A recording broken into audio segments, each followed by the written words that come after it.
Tell me about your decision to come back for your 6th year.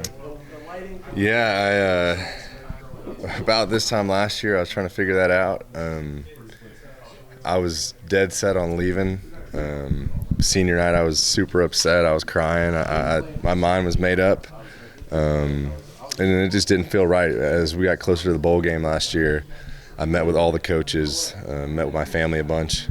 Just felt like I had more to prove and more to do, and I thought we were going to have a really good team. So sitting where I'm at right now, I think it's easy to say I made the right decision, and I'm super happy with that decision. But I guess, hindsight's 20/20, and it's easy to say it was the right decision where I'm sitting right now. But I couldn't be happier with how everything's worked out. What were your goals coming in the season? Well, the ultimate goal was the Big 12 championship. So everything, I had other goals that were kind of secondary to that, but winning the Big 12 championship kind of made me not care about all those other goals. It kind of erased everything else. That was the number one goal. What have you learned most about yourself this season? Man, just being I've been in a different role this year than ever. I've been kind of the grandpa. I'm the oldest guy around. Gotten to be a captain. I've always kind of been a quiet guy and not spoken up too much, maybe led through my action but not with my voice. So I think this year's really kind of forced me in a good way just to become a better leader, be more vocal, and just kind of take command and take charge. You take us through that goal line stand? Man, that was something special, something I'll never forget. What's crazy is I didn't really do my job on that play. So how I swiped across that tackle coming down, I really should stay in there, but just something didn't feel right.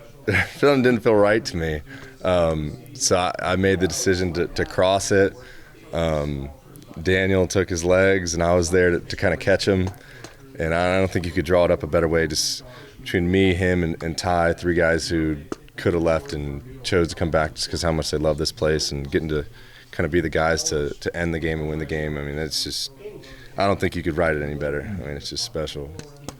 How special is it to play against, obviously, as Coach Kleiman said, the gold standard of college football, and knowing Bryce Young's playing and Will Anderson, just how cool is that to be on this big national stage like that? Yeah, I think it's an awesome opportunity to test ourselves and test this program. They have been the gold standard for the last 10 or 15 years. They've dominated college football. I'm glad they're going to be at full strength. I think it's just an awesome opportunity to see where we're at as a program. I know we're super excited about it. How quickly did you come back down to earth after the Big 12 championship game? Well, we had a week off from football activities for the week after, so we had some fun that week. So I don't know. We definitely celebrated a little bit, and the guys earned it, in my opinion. I think everyone had every right to enjoy it for a second. But we're back to work now. All season long, the mindset's kind of been next game. Forget about the past. So that's what we're doing right now, moving on to the future. You guys have been underdogs before. Mm-hmm. How have you been able to thrive in that underdog role, knowing you guys will be underdogs in this game as well? Yeah, I think that's just kind of part of being a player here at Kansas State. My whole career here, I feel like every game we've gone into, pretty much you're just an underdog.